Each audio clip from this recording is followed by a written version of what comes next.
बिस्मिल्लाहिर्रहमानिर्रहीम। अस्सलाम वालेकुम। आज 30 नवंबर बरोज़ सोमवार हम बात करेंगे पीडीएम मुल्तान जलसा के हवाले से। आज मैंने 8-10 केसेस के हवाले से उसकी डिटेल्स आपके साथ शेयर करनी है, लेकिन हमारे जो पाकिस्तान से बाहर पाकिस्तानी बैठे हैं, जिनको पाकिस्तान की बहुत फिक्र है, उनका बार बार इसरार था कि मुल्तान में जो इस वक्त जो कंडीशन है, जो करंट कंडीशन है, उसके बारे में उनको आगाह किया जाए कि वहाँ पर क्या हालात हैं।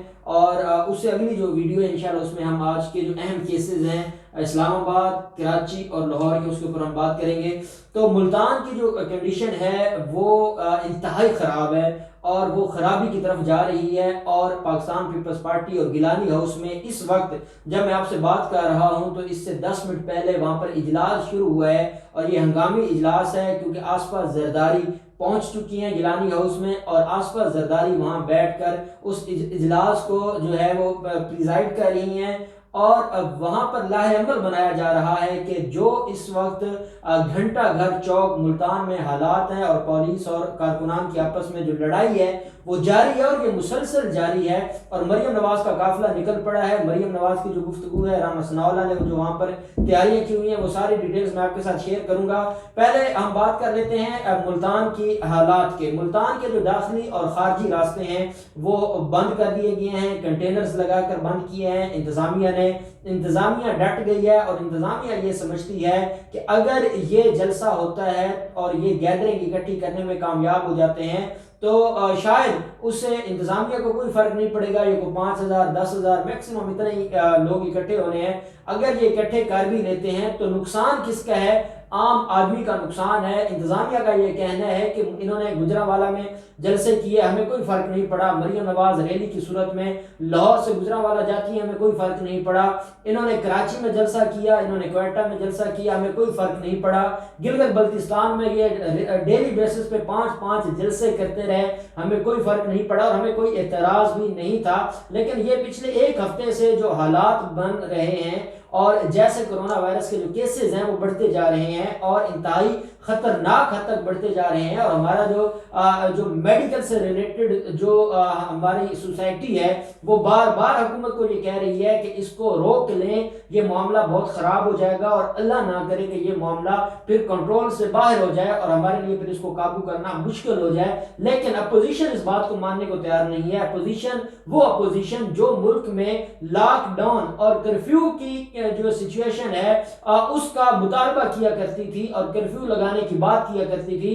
कराची में इन्होंने जो 3 माह पूरे कराची को और सिंध को बंद करके रखा, वो अपोजिशन आज उसी कोरोना जो पहले भी वही लोग, वही मेडिकल जो फील्ड से ताल्लुक रखने वाले लोग हैं, उन्हीं की जो रिकमेंडेशन पर ये जो लॉकडाउन करते थे, ये शहरों को बंद करते थे, आज उन्हीं की रिकमेंडेशन है।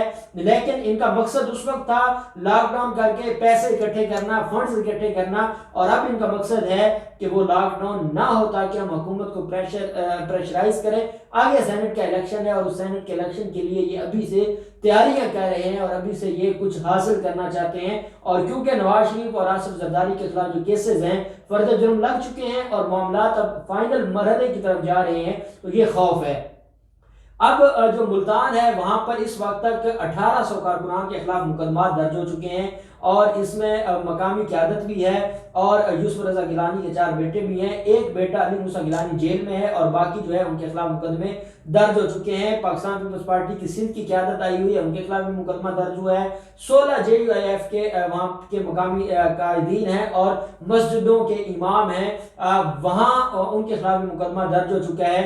और क्योंकि कारकुनान की तादाद अब बढ़ रही है तो उन्होंने पुलिस को घंटा घर चौक से धकेल दिया है और पुलिस अब पीछे आ गई है। लेकिन अब पुलिस की नफरी भी वहां पर बढ़ती जा रही है और हालात वहां पर काफी खराब हैं। और आप अगर देख सकते हैं कि वहां पर जो कारकुनान आए हैं, कोई एक कारकुन भी ऐसा नहीं है जो खाली हाथ हो। हर कारकुन के हाथ में डंडा है और पत्थर है और वो पथराव भी कर रहे हैं और वो पुलिस वालों को मार भी रहे हैं।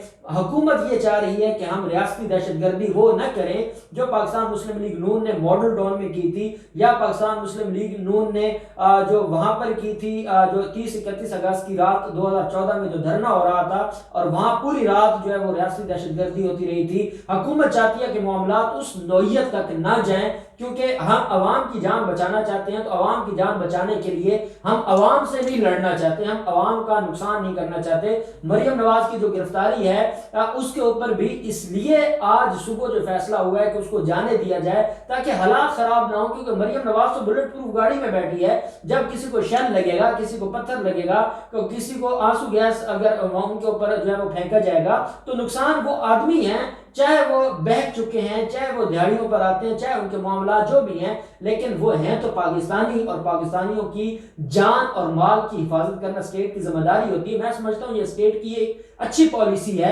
लेकिन स्टेट की ये पॉलिसी भी बेहतर है कि उनके लिए रुकावटें खड़ी कर दी। कल वो ये ना कहें कि अगर हालात खराब थे तो आपने हमें रोका क्यों नहीं था। स्टेट कौम को ये बताना चाहती है कि हमने पूरी कोशिश की थी पुरअमन तरीके से, अच्छे तरीके से इनको रोकने की, लेकिन ये नहीं रुके थे। और उसके बाद के जो हालात हैं उसके जिम्मेदार फिर मरियम नवाज होगी, फिर बिलावल जरदारी होंगे, फिर मौलाना फजल रहमान होंगे। अब जो गिलानी हाउस है, आसफा जरदारी वहां पहुंच चुकी है, और आसफा जरदारी, सरदार अख्तर मेंगल, JUIF की क़यादत है, मौलाना नहीं है वहां पर लेकिन बाकी क़यादत है, और राना सनाउल्लाह है, और वज़ीर आज़म गिलानी, और ये सारे लोग, सईद गनी भी वहां पर मौजूद है। अब मामला ये है कि कासिम बाग बंद है, उसको सील कर दिया गया है। क्या कासिम बाग के बाद इनके पास कोई, अभी तक इनका प्लान भी नहीं सामने आया कि ये जलसा क्या कहां पे करेंगे, किस रोड पर करेंगे। अब उन्होंने ये इजलास, हंगामी इजलास बुलाया है, वो ये है कि अब हम जलसा, अगर कासिम बाग तक नहीं पहुंच सकते तो अब हम जलसा कहां पर करेंगे। उसके लिए अब जो है वो सर जोड़कर बैठे हैं, और उनके लिए मसाइल ये है कि उनको ये लगा था कि बहुत बड़ी तादाद में कारकुनान जमा हो जाएंगे, लेकिन जितनी बड़ी तादाद ये एक्सपेक्ट कर रहे थे वो नहीं आई, और यही वजह है कि अब वो ये चाहते हैं कि किसी छोटे रोड पर हम जो है वो अपने जलसे को करें ताकि वो लंबाई हो, और वो जो वहां पर जो गैदरिंग है वो अच्छी शो हो जाए, और हमारी इज्जत भी बच जाए, और हम जिद पर भी पूरा उतर जाए। जिद सिर्फ ये है कि इमरान खान इनसे भीख मांगते, और इमरान खान इनसे रिक्वेस्ट करते कि ये जलसा न करें, क्योंकि इमरान खान ने खुद नहीं इनको कहा, और जो बाकी वुज़रा हैं वो कह रहे हैं, तो वो ये चाहते हैं कि इमरान खान की अना है, और ये इमरान खान की अना को तोड़ने के लिए, कौम की जानों को नुकसान पहुंचाने के लिए तुल गए हैं, और अल्लाह पाक उस कौम को महफूज रखे। दूसरी तरफ मरियम नवाज जाती उम्रा से रवाना हो गई हैं, और वो क्योंकि आसफा जरदारी तो एक त्यारे पर आई थी, वो खसूसी त्यारा था जिसमें वो मुल्तान आई हैं, लेकिन मरियम नवाज जो है वो यहाँ से बाई रोड गई हैं, और वो मोटरवे पर हैं, और वो जा रही हैं, और राना सनाउल्लाह उनका चुंगी नंबर 9 पर इंतजार कर रहे हैं, और चुंगी नंबर 9 पर ये इकट्ठे होंगे। नून लीग के वहां पर जो कारकुनान है राना सनाउल्लाह की क़यादत में, वो मरियम नवाज को वहां से रिसीव करेंगे, और जो भी जलसा गाह, अभी तक डिसाइड ही नहीं है कि जलसा गाह कौन सा, अभी तो स्टेज ही नहीं लगा, अभी तो ये पता नहीं है ये जलसा कहां पर करेंगे, क्योंकि जो जलसा गाह इन्होंने बनानी थी वो तो खत्म हो गई, कोई कुर्सियां नहीं है, कुछ भी नहीं है। अब ये क्या गिलानी हाउस में जलसा करते हैं, क्या ये किसी रोड पर जलसा करते हैं, अभी तक कोई प्लान इनसे नहीं बन पाया, और ये इनकी इतनी बड़ी नालायकी है। जब इनको पता था कि इंतजामिया इनको इजाजत नहीं देगी या इंतजामिया इनके लिए मसाइल पैदा करेगी, तो इनको अपना प्लान बी पहले सामने रखना चाहिए था, बजाय इसके कि जब मरकजी क़यादत मुल्तान पहुंचने वाली है या पहुंच चुकी है, उसके बाद अब ये अपने जो है मामला उसको तय कर रहे हैं या उनको डिसाइड कर रहे हैं। मरियम नवाज जो घर से कहकर निकली हैं, और इमरान खान के बारे में उन्होंने ये कहा है कि वो दिफाई इदारों और ISI के और बाजवा साहब के मालिशी हैं, और वो ना सिलेक्टर को मानती हैं ना सिलेक्टर्स को मानती हैं, और वो सिर्फ और सिर्फ जमहूरियत को मानती हैं। अब ये कौन सी जमहूरियत है ये उन्होंने नहीं बताया, लेकिन वो जमहूरियत को मानती हैं, और उन्होंने तनकीद की है फौज के ऊपर भी, इमरान खान के ऊपर भी, और उन्होंने कहा कि मैं दीवारें नहीं फैलाऊंगी, मैं उनमें से नहीं हूं कि गिरफ्तारी के डर से दीवारें फैलाऊं। हाँ, ये उस फैमिली से हैं कि जो गिरफ्तारी के खौफ से, आपको याद होगा वाशरूम्स में छुप गए थे मुशर्रफ दौर में, तो ये उस कबीले से जरूर हैं, उनकी औलाद जरूर हैं, लेकिन कहती हैं कि मैं गिरफ्तारी के खौफ से दीवारें नहीं फैलाऊंगी, मैं कुछ नहीं करूंगी। वैसे दीवारें फैलाना पड़े खैर है, लेकिन गिरफ्तारी के खौफ से मैं दीवारें नहीं फैलाऊंगी, और मुझे ना गिरफ्तारी का कोई खतरा है, क्योंकि 2 दफा पहले मैं गिरफ्तार हो चुकी हूँ, अब दोबारा भी मैं गिरफ्तार हो जाऊंगी तो कोई क़यामत नहीं आई, क्योंकि अदालतें बैठी है रिलीफ देने के लिए, और अदालतें ये बर्दाश्त नहीं कर सकती कि जो एक मलका है, जो एक शहजादी है, वो जेल में रहे, और वो कोई लंबा अरसा जेल में रहे ना। हमारे इदारे चाहते हैं, सीधी सी बात है, और ये मामला ऐसे ही चलता रहेगा। और हालांकि इनको जो गिरफ्तार करने का फैसला था वो खुश आइन था कि मामला ख़राब ना होते, लेकिन अब इनको ढील दी गई है। ये किसने ढील दिलवाई है, ये सारी चीज़ें भी जो है वो लम्हा फिक्रियाँ हैं। अब देखते हैं कि आज अल्लाह करे ये जलसा खैरियत से भुगत जाए और मुल्तान के लोगों पर जो ये मुसीबत आन पड़ी है अल्लाह इससे महफूज रखे। अल्लाह पाक पाकिस्तानियों को इस कोरोना वायरस से महफूज रखे। जो भी इसमें डेवलपमेंट होगी हम आपके साथ शेयर करते रहेंगे। अल्लाह पाक पाकिस्तान का हामी नासिर हो। बहुत शुक्रिया। अल्लाह हाफिज़। पाकिस्तान जिंदाबाद।